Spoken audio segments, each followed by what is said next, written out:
Use Google Sheets mode function to find frequently occurring values.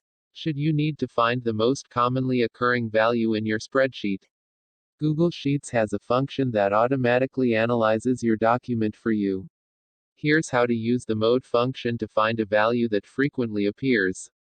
Fire up Google Sheets and open a spreadsheet with datasets for which you want to find the most commonly occurring value.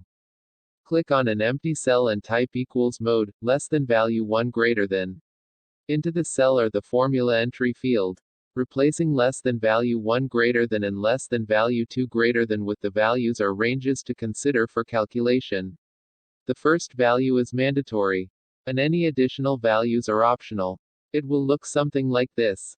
After you press the Enter key, the cell will now contain the most common number of the dataset you put in the function. However, if your dataset contains more than one commonly occurring value, only the first one will show, ignoring all other possible occurrences. Instead, you will need to use the mult function to show all modes that occur in the dataset. It will look like this.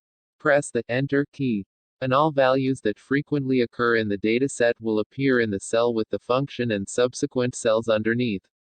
Text source, howtogeek.com.